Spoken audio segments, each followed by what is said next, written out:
কাজ করতাম 2007 সাল থেকে, কিন্তু 2020 সাল করোনা আসার পর থেকে আমি এটাকে অনলাইনে কনভার্ট করে নিয়েছি।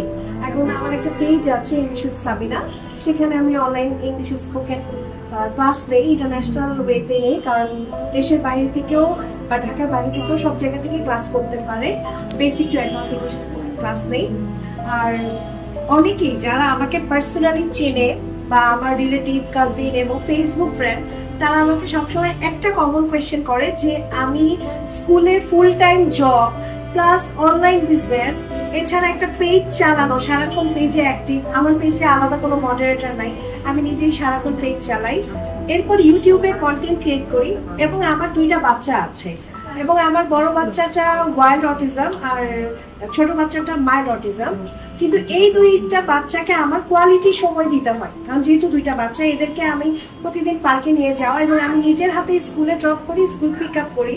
তো আমার সবাই অনেকে ক্লোজ, এরা অবাক হয়ে যায় যে আপনি চাকরি করেন, অনলাইন ক্লাস করেন, বাচ্চাকে কিভাবে স্কুলে দিয়ে আসা আবার নিয়ে আসা, প্লাস ওদেরকে পার্কে নিয়ে যাওয়া, ওদের সাথে খেলা করা, ওদেরকে নিয়ে প্রচুর ভিডিও বানানো, কন্টেন্ট বানানো, এগুলো করে আপনি আবার জব আর অনলাইন ক্লাস কিভাবে নেন?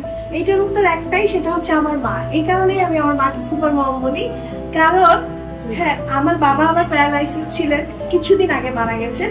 তো আমার বাবার টানা 10 বছর বিছানায়। আমার বাবার জন্য কিন্তু উনি কোনো আলাদা নার্স রাখেনি, উনি একাই আমার বাবাকে ডায়পার চেঞ্জ করা থেকে শুরু করে সবকিছু করেন।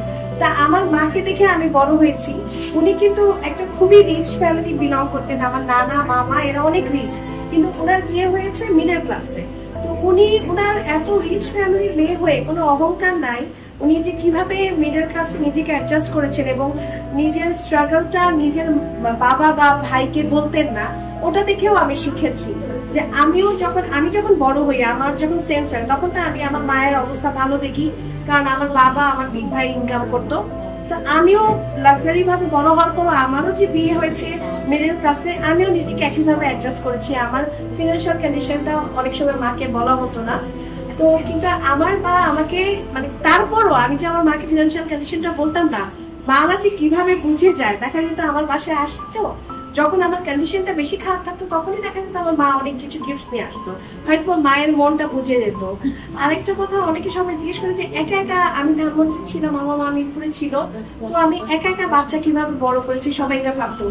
আমার মা ফোনের ওপাশ থেকে আমাকে এত মেন্টাল সাপোর্ট দিত, বা আমার যে পার্সোনাল লাইফে স্ট্রাগল চলতো বা যে কোনো স্ট্রাগল চলতো, আমার মা আমাকে সবসময় মেন্টাল সাপোর্ট দিয়েছে। এখন যে আমি 2 বাচ্চার মা, আমি যে একটা জব করি, এরপরও আমার মা সকালে আমি ঘুম থেকে উঠেছি কিনা, স্কুলে গিয়েছি কিনা, স্কুল ছুটি হয় 1:30, কাটা এখানে 1:30 বাজে আমাকে ফোন করে যে স্কুল ব্রেক হয়েছে কিনা, আমার কাজ শেষ হয়েছে কিনা, আমি রওনা দিচ্ছি কিনা, আবার বাসায় এসেছি কিনা, 2 বাচ্চাকে স্কুল থেকে ঠিক মতো দিয়েছি কিনা, খেয়েছি কিনা, সন্ধ্যায় আমার অনলাইন ক্লাস নিতে, আমি যে টাইম মতো অনলাইন ক্লাসে নিতে বসে যাই, সেটার জন্য আমার মা। উনি জানে আবার 8টায় ক্লাস, উনি 8টায় ফোন করে বলে যে লিঙ্ক দিয়েছো, ক্লাস লিঙ্ক দিয়েছো, মানে উনি এত কিছু কিভাবে বোঝে, মানে সবকিছু রিমাইন্ড করে দেয়। তো এই জন্য আমার কাছে আমার মাকে সুপার মম মনে হয়। আমি নিজেও 2 বাচ্চার মা, আমি নিজেকে নিয়ে লিখি নেই এই কারণে, কারণ আমার কাছে মনে হচ্ছে আমার বাচ্চারা বড় হয়ে হয়তো বা লিখবে, তা আমার কাছে মনে হচ্ছে যে আমার মার জন্য আমি লিখি, কারণ আমার মা আসলে সুপার মম। আমরা যে 6 ভাই বোন, কখনোই মনে হয় না, কারণ উনি 6 জনের দায়িত্ব এত সুন্দর করে পালন করে। এবার আমি রিকোয়েস্ট করবো ওনাকে কিছু বলার জন্য। উনি আসলে পাবলিক প্লেসে কখনো কিছু বলে না, ওরকম ওনার ফেসবুক আইডি আছে, কিন্তু উনি মনে হয় ওরকম চালায় না, ওনার ফেসবুক আইডি আমরাই চালাই। উনি শুধু স্ক্রল করে দেখে, নিজে কিছু পোস্ট করে না। তো কিছু বলো।